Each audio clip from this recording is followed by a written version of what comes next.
What's up, guys, and welcome to this episode of Tuesday Night Talks with Mikhail. I apologize, I'm a little late today. My appointment ran a little late, and that's all right. For those of you joining in, thank you so much for checking in again. I'm really pumped for this episode, actually, because yesterday we were able to take care of a lot of the questions instead of trying to ask them live here. With that being said, if you still want to ask questions live, I'd really enjoy that. We can have a conversation in real time about it. For those of you that don't know, I am the co-founder of 712 Media. We're based in Orange County, California, and we focus on social media marketing, content development, and we also focus on community management for companies and brands, really across, I wouldn't say across the nation. Most of our clients are in California, but that's what we focus on. So if you guys ever have any questions after this, feel free to reach out to the 712 team about social media marketing or anything like that. But again, really pumped because yesterday we were able to actually get some questions generated, which will kind of help the conversation. So thank you to everybody that actually engaged with it yesterday. It's been kind of an interesting last week. For those of you who checked it out, I don't know if anybody really did, but this last weekend, the Eureka Fest 2017 happened, and I had a really cool opportunity to do a little talk on personal branding and content development, like on my own, which was a lot of fun. And then in addition to that, I was also able to speak with on a panel with an Oscar-winning producer. His name is Nick Reed, and that was kind of interesting for me too, especially because I'm just some dude on Snapchat and on Facebook Live, and here I am speaking with an Oscar-winning producer. So that was a lot of fun. So if you guys were able to check it out, that's awesome. If not, I'm sure there's going to be a video about it floating around somewhere. Hey, Jonathan, how you doing? Thanks for checking in tonight, and I'm excited to chat with you guys. So I guess I can get into the questions. I had to write a couple of them down. If you guys do have any questions about social media marketing, content development, or anything like that, feel free to ask them live, and and then we'll get into it. Marissa, how you doing? Thank you so much for checking in. Let me know if the sound is all right too. I'm not 100% on whether or not the sound is good. I wish Facebook, like right here in the corner, would have like one of those levels things letting you know that sound is coming in properly. But anyway, on to the social media marketing questions. Tanner Helm asked, how would you use Facebook Live efficiently? I think that this one is actually kind of ironic because look at what I'm doing right now. But anyways, Facebook Live and using it efficiently. One of the first things that I really recommend doing is making it a regular thing. And I actually believe this with any of the content that you're producing. So if you are, thank you. I'm assuming that's 2 thumbs up. Thank you, Jay. I'm assuming that with any sort of your content, you want to be, not assuming, I know that with any sort of your content, you want to get really regular with what you're doing. So, for example, with me, I have Tuesday nights at 7 p.m., which I recently made a regular thing, and I'm doing everything I can to make sure that I'm getting as close to 7 p.m. as possible every single Tuesday night. In fact, I'm actually making it, I put it on my calendar as like, this is what I do on Tuesday nights. And the reason that I say that you should make it regular is because you want people to be able to expect something from you. So if you're going to have your weekly cooking or every Monday, Wednesday, Friday, whatever it is, I think one of the most important things to do is make sure that it's regular content around a similar theme.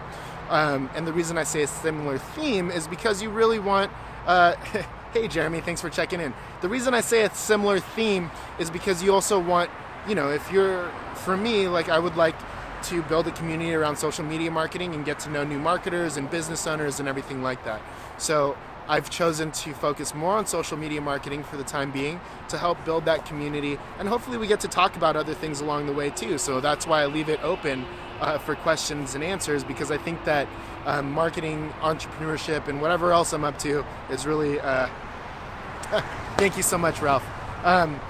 And I think that those kind of all tie in together, and I think there's a lot of opportunity for us to have a lot of conversations. So one of the first things, again, that I would do is make sure that if you will be doing Facebook Live, stay regular on it. In addition to that, one of the other things is make sure that your sound is okay. I think that that's very important. I feel like your audience is always going to be more forgiving of poor video quality than they are audio quality. And then also make sure that you know what you're talking about as well. You definitely don't want to come on and start like for me, I couldn't talk about like math equations or politics or anything like that because I'm just not interested in any of that kind of stuff. If somebody asked me a math question, I wouldn't even like try, or have me weigh in on a political issue. I wouldn't even try because I don't pay attention to that. So the more natural you can make your conversation, the better. If you're uncomfortable, speaking just like kind of whatever I'm doing right now, sometimes I get really uncomfortable. But if you're uncomfortable with that, try having a guest on and having a conversation with that, maybe interviewing that person. In fact, on Thursday, I'm going to be doing another Facebook Live with Ron Mikowski, who's a chiropractor in Costa Mesa, and I'm actually going to be interviewing him, so that's going to be really effective. But again, just start doing it, get your name out there, let people know about it. Another thing too, if you are going to do a Facebook Live and you are going to do it regularly, I'm actually terrible at this part. Melissa Solano, make sure your sound is okay, pun intended. You're standing in the street. Can you hear me okay though? I don't know. I have a microphone on, that's why. What was I going to say? Oh yeah. Make sure that you let people know that you're going to do it too. So get the word out there so that you can have a little bit more buzz around it. I'm actually really terrible at this, and I kind of only tell people the day of, and even on Facebook or Instagram stories and Snapchat stories, like not until the end of the day do I get the peak of like how many people have viewed it. So I would almost lead up to it, a couple days leading up to it, drop the line a little bit and let people know exactly what's going on. Hey, what's up, Drew? It's nice to see you here. Matthew, thank you for checking in. The second question that we have came from Jaquan, the future of Twitter. This is one of those, he was asking what my thoughts on the future of Twitter are. This is one of those things too where I actually don't pay enough attention to like what's going on. I don't necessarily want to make like a prediction on what's going to happen with Twitter. What I will say though is I've noticed that a lot of people are becoming more active on Twitter, and it's become more a part of the conversation than it used to be at least 2 or 3 years ago, and definitely even last year. I think a lot of that is because there's a lot of influencers, Gary Vaynerchuk being one of them. Like, he keeps dropping the line of Twitter. So I don't necessarily know where it goes, but with that being said, I've noticed that they are making a lot of changes to just the user interface for one, how the tweets are getting filtered up. There's little nuances like it's going to say what you missed, and it's actually bringing up like the tweets from the last time I logged out. I don't necessarily like that personally, but it does seem like they're trying to make a lot of changes, and you can even see who somebody has mentioned, what they've retweeted, things like that, and they're making it more engaged. One of my favorite updates that Twitter has made is it's actually showing what, let's say, one of my friends have liked. So if my friend liked something that Mountain Dew tweeted, I actually get to see that, whereas I wasn't following Mountain Dew before, and I didn't even know that they existed. And I think that's another way that they're actually trying to like reach out and get people more connected again. So I don't know where Twitter is going per se. For me personally, Twitter isn't going anywhere, and I think that there's going to be some form of Twitter, because like a place for people to just rant other than Facebook I think that's always going to be necessary. People like that, and I do think that there's politicians and there's celebrities. I think that's what you were mentioning, Drew. There's celebrities that are keeping that alive, and really still making it engaging for normal audiences. So thank you for that question, Jaquan. Patrick asked, what's my take on Facebook Messenger ads? I've actually been testing Facebook Messenger ads quite a bit recently. It hasn't been that great, but again, we've only used them for small businesses so far. I think it's a really quick, nice, direct call to action type of ad. For those of you that don't know, using Facebook ads, you're actually able to set an objective where somebody can just immediately send you a message from your Facebook ad, so you can get that communication immediately. A lot of times what happens is there's things that are coming through, like just a thumbs up or a comment on the photo that are coming through on the messages, as opposed to an actual lead. So I haven't seen the greatest results from it yet. With that being said, I haven't spent a lot of money or focused a lot of our clients' attention to Facebook Messenger ads because, I don't know, I don't necessarily like the format. and there needs to be somebody sitting there waiting for these messages to come in. And if the client doesn't have that, or if we don't have that, those leads can go stale very quickly, especially if they're asking for a response immediately. So for the time being, what we're doing is we're using Facebook lead ads more often. So there's lead forms for those of you that don't know on Facebook, and what it actually allows you to do is create a form where somebody has to put in their email. You can opt for them to put in their phone number, a message, and you can give them an offer, and then it'll actually load up all your leads in a CSV file that you can download, and you can call them that way. So I think that for us and for what I've seen and what we've been able to implement has been a lot more effective than Facebook Messenger ads. So that's what I think about that. Aaron asked, didn't even really ask anything, just said influencer marketing. Yes, everybody should try it. We're actually using influencer marketing for one of our clients right now, and it's been all right. The problem with us using it, or that I've seen so far, is that the client that we're using it with, even though that they're a nationally distributed brand, they're not necessarily selling anything through their web. They're not actually selling anything through their website right now. So it's really hard to check. Celebs and news seems to be a huge portion of Twitter these days. Yes, I would agree with Drew. Back to the Twitter thing real quick. Have a lot of celebrities are ranting. Kanye West, they get in their things. Athletes are a big thing. Obviously, politicians and news is a nice thing for Twitter. So that's where I don't think it goes away. But real quick, back to the influencer marketing. I do think that everybody should try it. There's a huge benefit to that. And right now, you can find influencers even on a micro level where they're not very expensive to work with. Sometimes they'll do it for free product. With that said, with that client that I was talking about, we haven't really been able to see direct sales from it. So I can't prove or even talk about the ROI that they're getting from there, getting in that respect anyways. With that being said, a lot of that client's objective is to gain new followers and new brand awareness. So it has helped there. They're seeing 200, 300 new followers every single week. And then we do notice little spikes when an influencer comes up on their feed. But again, if you are going to use influencer marketing, what I would really recommend is tell that influencer to let their audience know for a couple days beforehand that they're going to be taking over your brand to make that more effective. Otherwise, it's just your same people seeing a new person.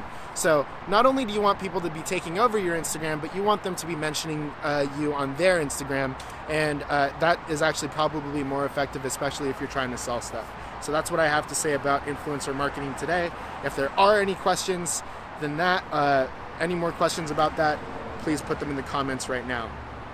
Sam Smith said, what are some strategies on growing an audience organically and increasing your click-through rate organically? I think one of the biggest issues that people have with growing their audience organically is they're kind of focused on the wrong platforms. So, for example, I've had a couple conversations about Snapchat recently, and it's like trying to grow an audience on Snapchat is great, and that's something that I'm definitely trying to do, but that doesn't necessarily equate to like business for you. So the first thing I would do is understand where your audience is actually hanging out. So if you're business to business, maybe LinkedIn is the best place to be. Again, I almost swear by like Instagram and Facebook for any business, because out of 500 million users on Instagram, I can only assume that some of your target audience is there. So pushing out your content that way is obviously one way to go. But again, you want to get really hyper-focused and create your articles and create your videos around what your clients are going to care about. And you got to do it consistently. Like, you can't put out 3, 4, 5 blogs.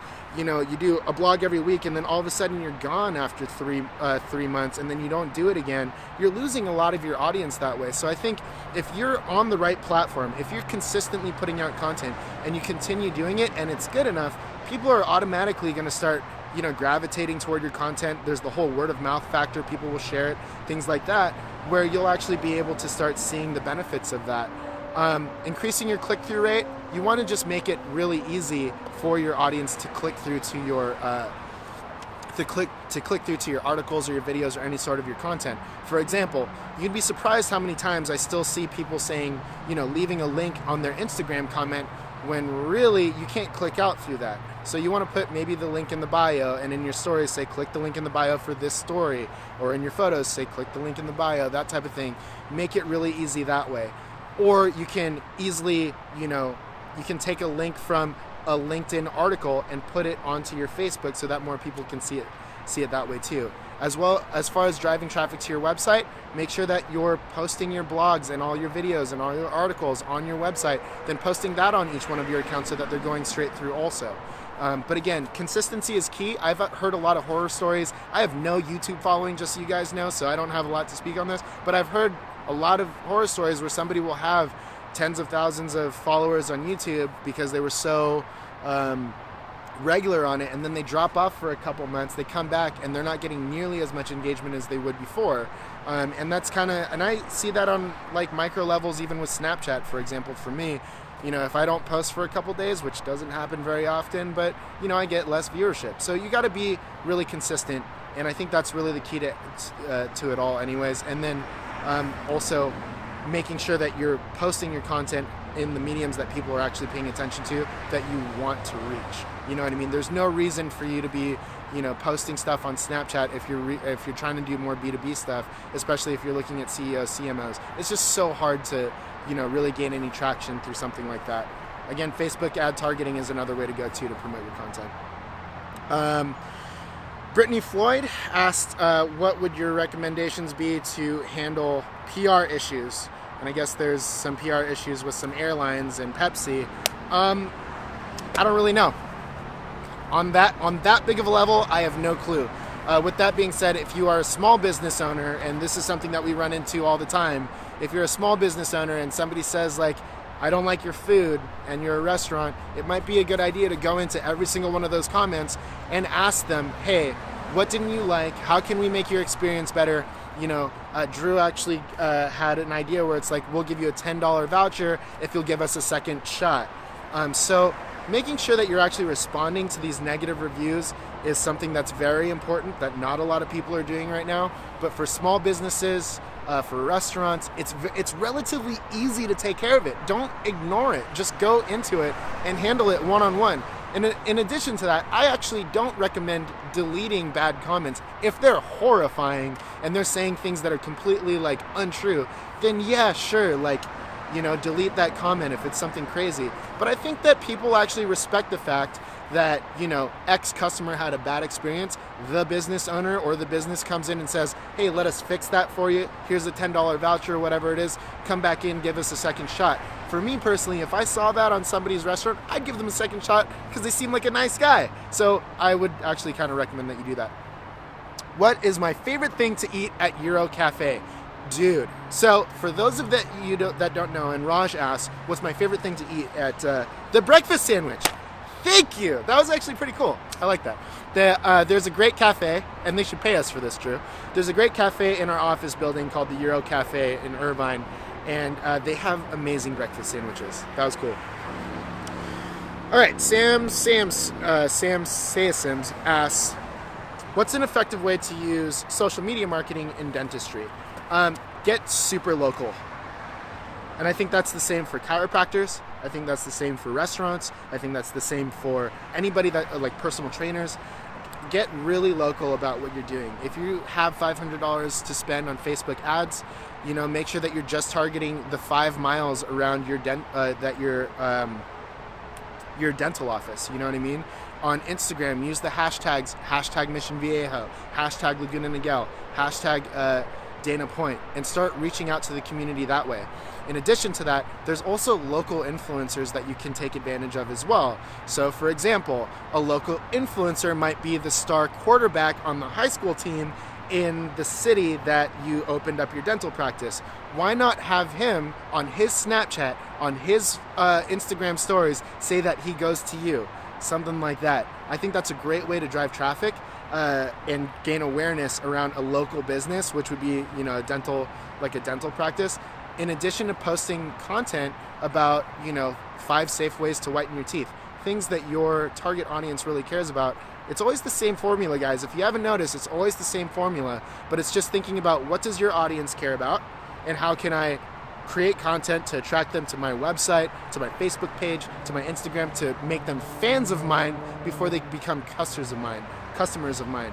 And when you take that into consideration, the strategy becomes really easy, and then the only thing you have to worry about is actually putting in the work and putting out the content, which is where 712 comes into play, and we'd be happy to help you out.